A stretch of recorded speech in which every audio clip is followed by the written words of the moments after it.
Alors la deuxième question que l'on voulait vous soumettre, qui est une question qui est parfois assez absente dans les écrits de certains auteurs qui écrivent sur le droit global ou sur des thèmes un peu connexes, le constitutionnalisme sociétal ou d'autres d'autres expressions, mais qui par certains égards se ressemblent, c'est la question du rôle de l'État. Parce que donc, si la normativité a des sources de plus en plus diversifiées, la question que les constitutionnalistes vont se poser naturellement, et plus généralement les juristes qui identifient quand même l'État comme un producteur de normes particuliers, mais c'est celle évidemment du rôle de la structure étatique dans ce droit global. Alors on se doute que la réponse va être forcément différente entre les deux. Les intervenants ont vu leur postulat très différents, mais ça permettrait aussi, avec cette question, de poursuivre le débat sur plus généralement ce qu'est le droit global. Bien, je vais répondre sur l'État, mais un mot pour préciser par rapport à ce que Maxime Saint-Hilaire vient de dire. Pourquoi appeler ces objets, les indicateurs, ces institutions, l'ICANN, plein d'autres dont on va encore parler, les normes ISO, tout ce que vous voulez, pourquoi les appeler des OGNI plutôt que des ONI? Des objets normatifs non identifiés, c'est la proposition de Maxime. Bien, je vais vous expliquer, il y a une raison très simple, vous allez comprendre. C'est, nous, au Centre Perelman, on a une caractéristique dans notre manière d'approcher le droit, c'est qu'on est des pragmatiques. Et qu'est-ce que c'est que le pragmatisme? Ça tient en une maxime, c'est que le sens d'un concept, c'est les effets qu'il produit. Si je parle de nouvelles normativités, etc., si depuis 20 ans j'avais parlé de nouvelles normativités, eh bien, les juristes, qui sont un public très important pour moi, auraient dit, tiens, comme c'est intéressant, on pourrait peut-être même lire ça le week-end dans un livre, ça pourrait nous intéresser, il se passe des choses comme ça n'a rien à voir avec le droit. Mais c'est quand même drôlement intéressant. Parce que ça a l'air d'exister, ces trucs-là, et d'un peu avoir de l'influence. Donc, appeler ça objet juridique non identifié, c'est dire aux juristes, c'est votre chose à vous. C'est tout simplement ça. C'est de venir saisir, parce que c'est quoi le droit? Vous savez qu'on discute de la définition du droit depuis des centaines d'années, mais le droit, quand on pose la question « qu'est-ce que le droit ?» c'est qu'est-ce qu'on met dedans, qu'est-ce qu'on met dehors. Ça a été très bien dit par Maxime Saint-Hilaire, qui a une position très cohérente, qui relie le droit à l'état de droit. Et en réalité, ça veut dire ce dont s'occupent les juristes. Donc, il faut savoir ce dont la question est c'est pas une question métaphysique, ce qu'est le droit.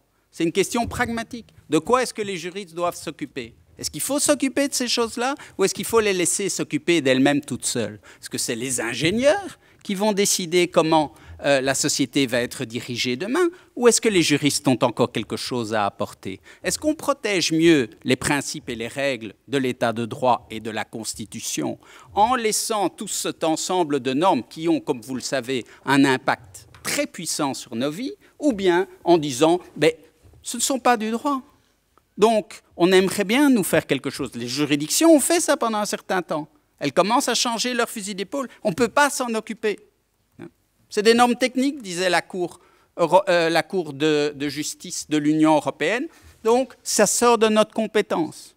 Oui, mais depuis la nouvelle approche européenne, pour ceux d'entre vous qui font du droit européen, beaucoup de normes sociales, fiscales, environnementales, etc., de sécurité, sont gérées par des normes techniques. Alors, la Cour de justice s'en occupe pas. Donc, ça veut dire que le Comité européen de la normativité, il fait ce qu'il veut.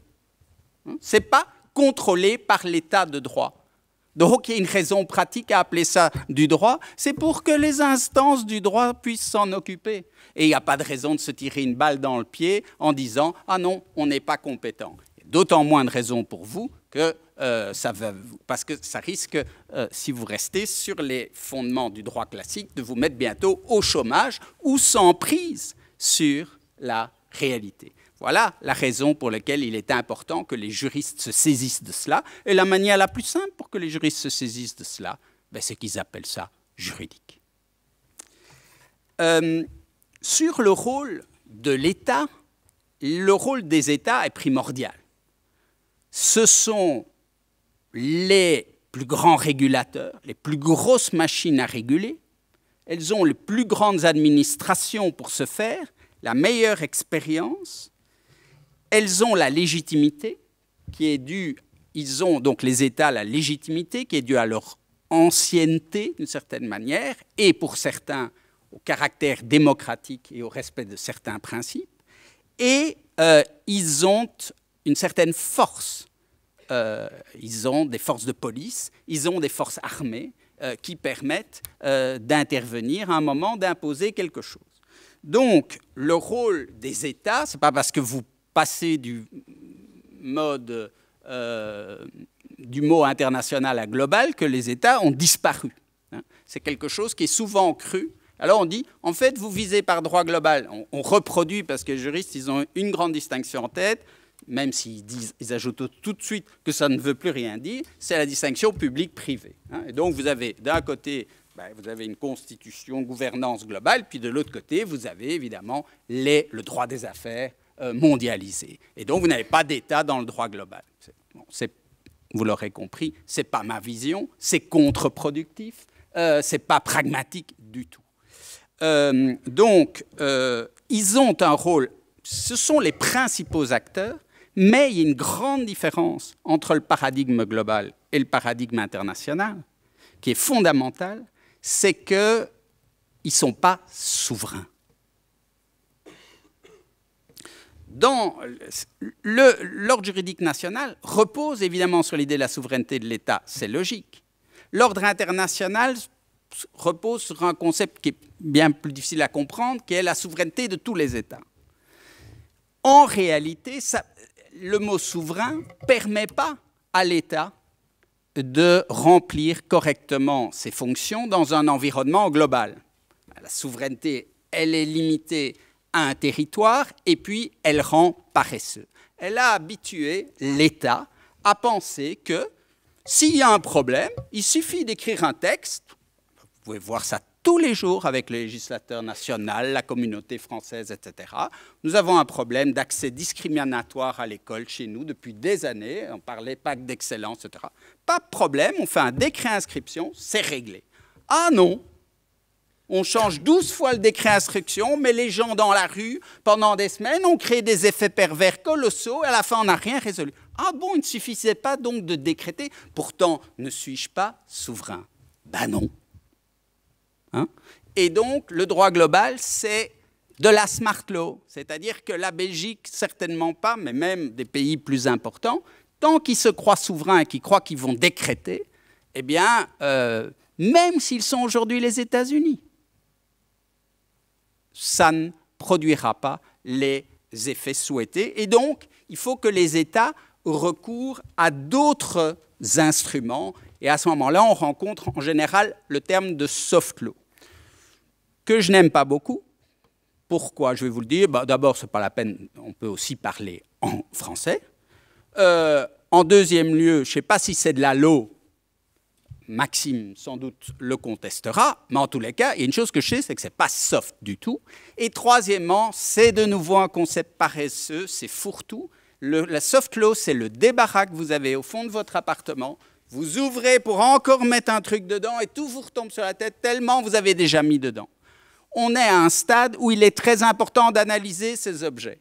Hein, il y a des études, des thèses, il faut travailler, dire c'est de la soft law, c'est de nouveau vous récupérez l'histoire de on ne doit pas vraiment s'en occuper parce que nous on est des vrais juristes, alors on fait du hard law et hard c'est quand même mieux que soft.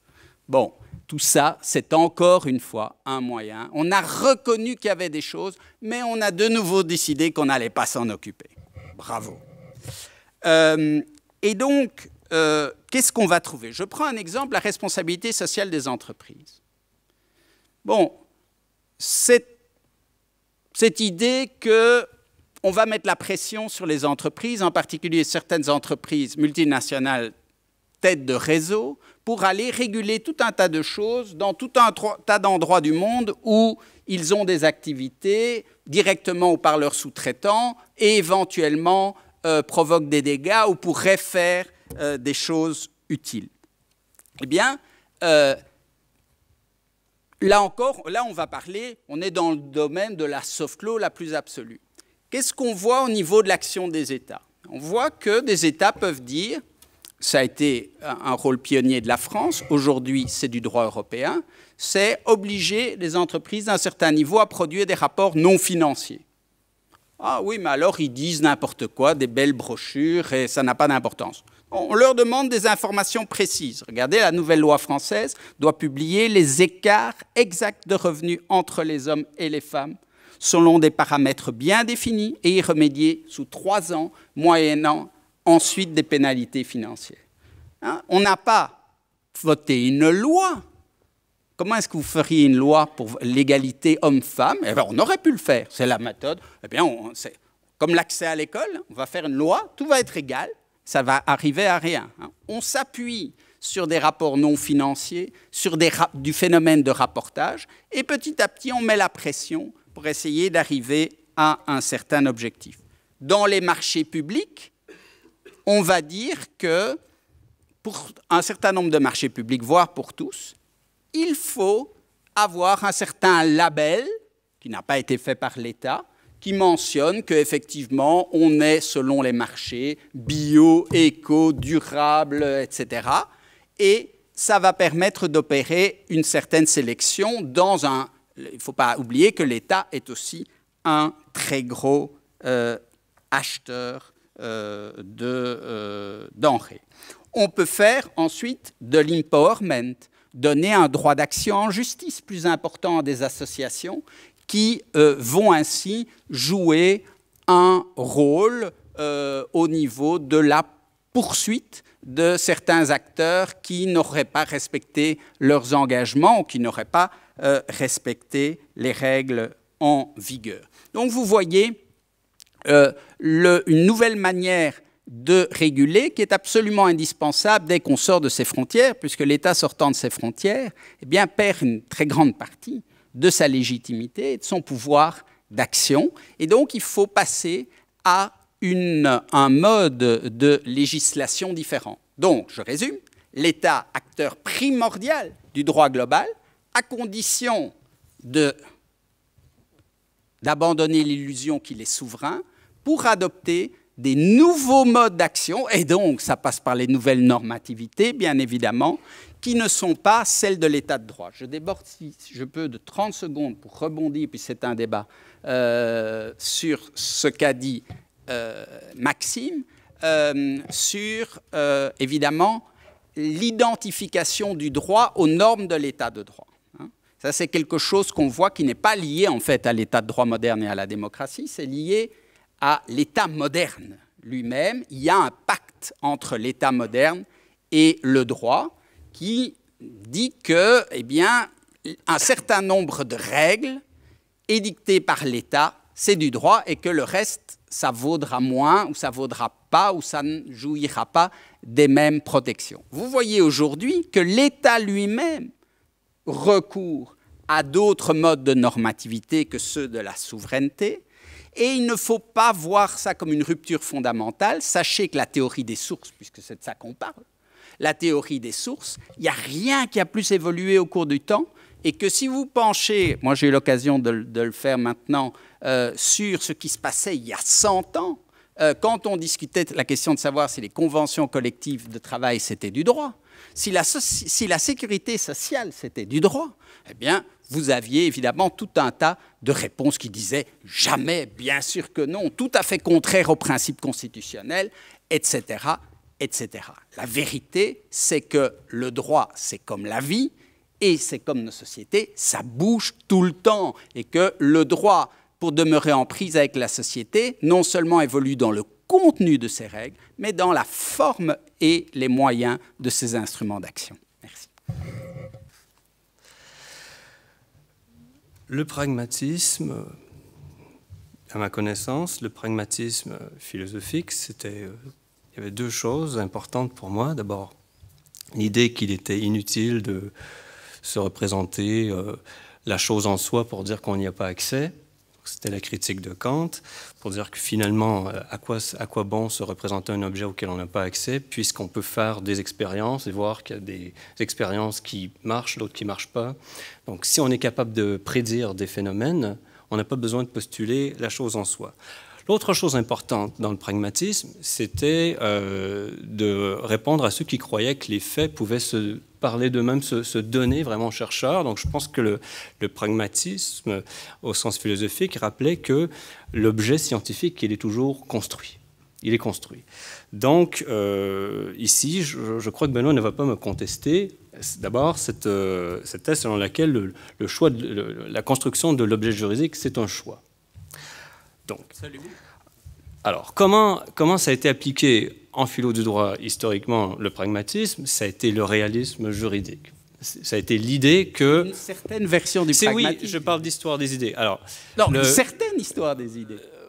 Le réalisme n'est pas le réalisme juridique, c'est pas le tout de la philosophie pragmatique, et certainement pas le pragmatisme européen. Olivier Holmes, qui a fréquenté tous les pragmatistes américains, donc le fondateur du mouvement, donc lui, c'était le premier à vouloir appliquer en droit les travaux des pragmatismes américains. C'était ses copains, c'était ses amis.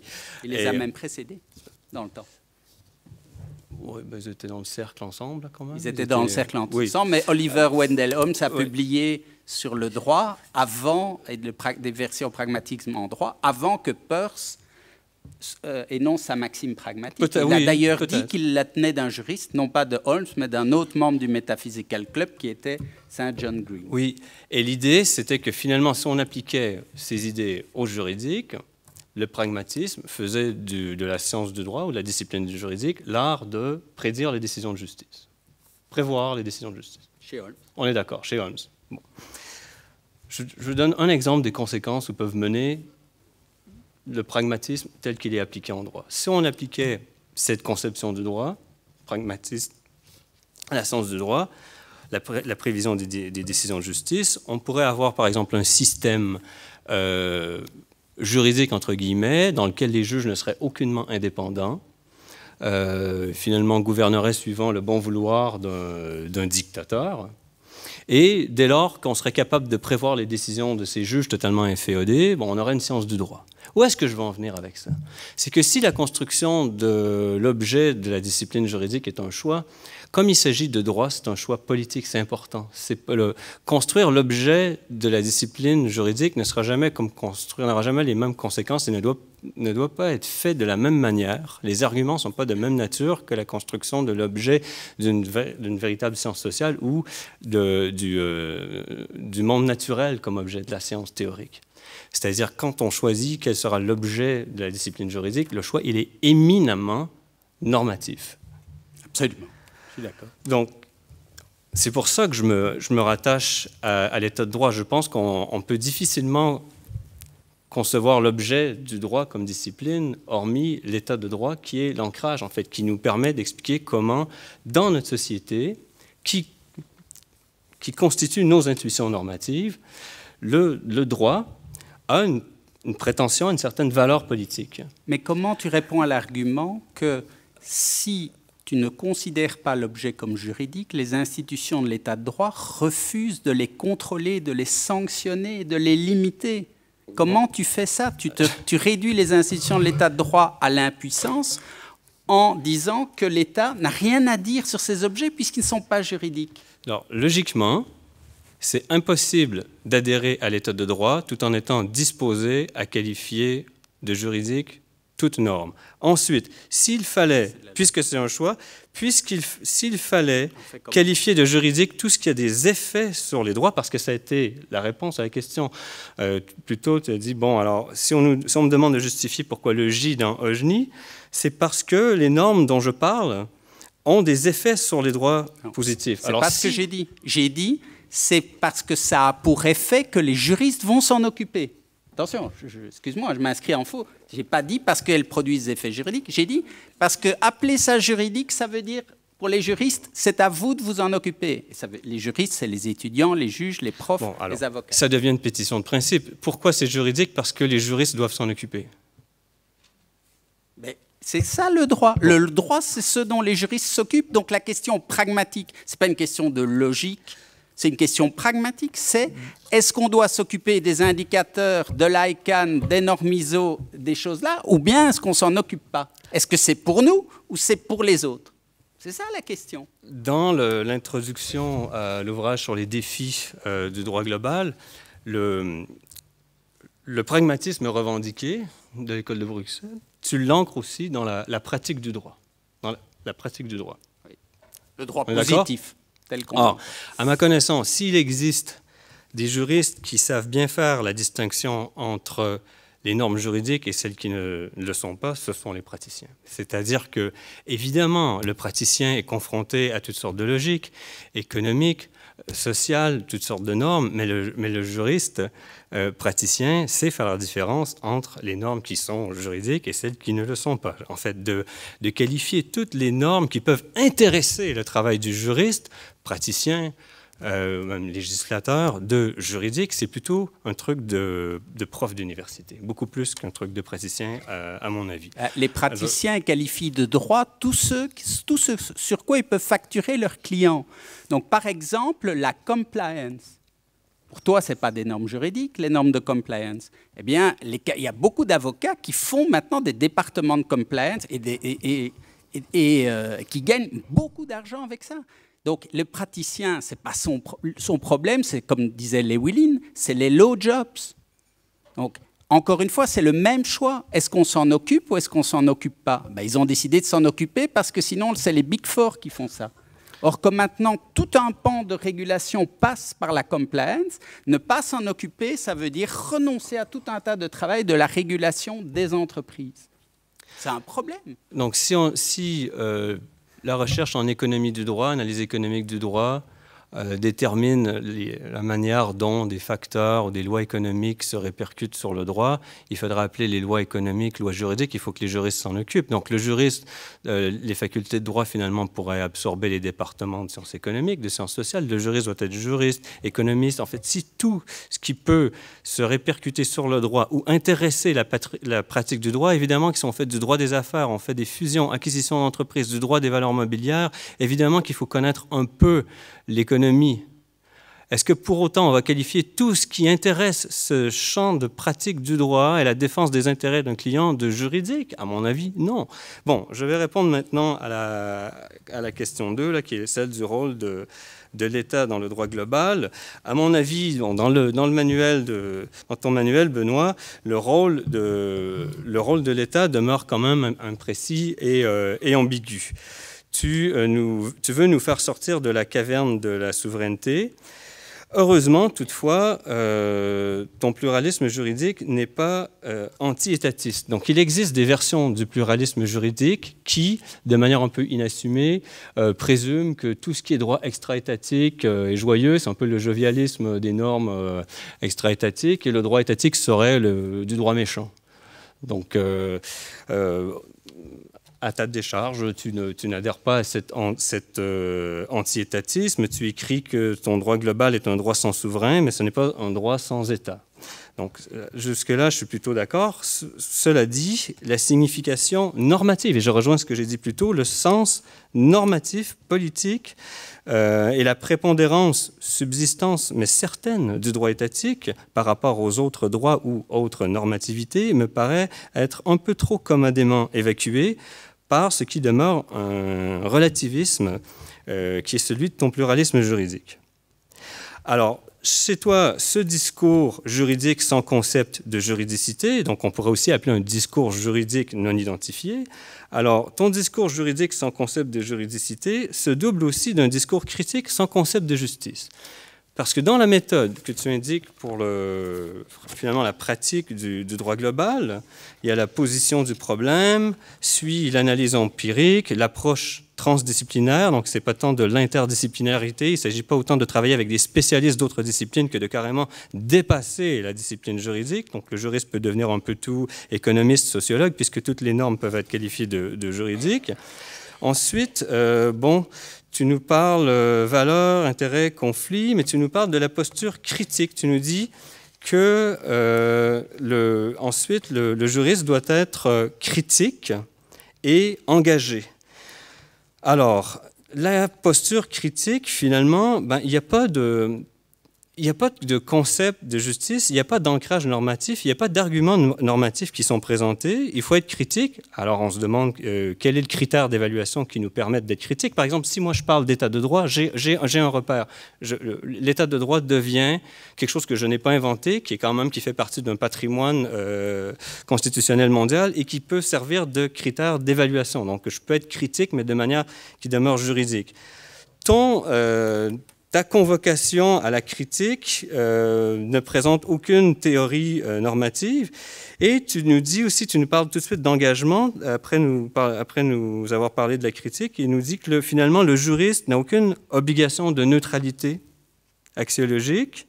Tu nous parles de philosophie de l'action, et tu nous dis finalement que le juriste peut finalement instrumentaliser le droit au service de la cause qu'il aura choisie, pour peu qu'il soit transparent. Le juriste doit quand même être clair sur la cause qu'il défend et peut finalement faire ce qui est dans son possible pour mettre le droit conçu comme un instrument au service d'une cause qu'il a plus ou moins arbitrairement choisie.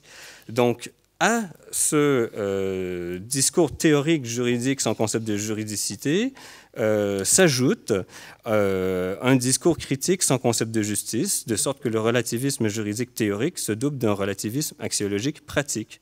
Toute normativité peut être appelée droit et peut ainsi faire l'objet d'une saisie instrumentale au service d'une cause arbitrairement choisie. Alors, pour ma part, moi je dirais que la mondialisation pose certes des défis à l'état de droit moderne, d'où le phénomène de compensation à lequel consiste le constitutionnalisme global, et il est possible que, de fait, la mondialisation ait considérablement réduit la force ou l'effectivité de l'état de droit moderne. Si c'est le cas, je ne vois pas ce que l'abandon implicite de tout critère de démarcation du droit des autres normativités au profit d'un panjuridisme empressé de qualifier toute norme de juridique peut apporter comme contribution soit théorique, soit pratique au débat. Donc, la règle moderne de reconnaissance du droit, dont dépend le principe d'état de droit, associe, le mot le dit, état de droit, associe l'état et le système des sources formelles du droit aux critères de démarcation. Donc, par conséquent, à mon avis, l'état de droit doit demeurer au centre du droit global, au sens où en parle Neil Walker. Donc, l'état demeure la figure centrale du droit, à mon sens.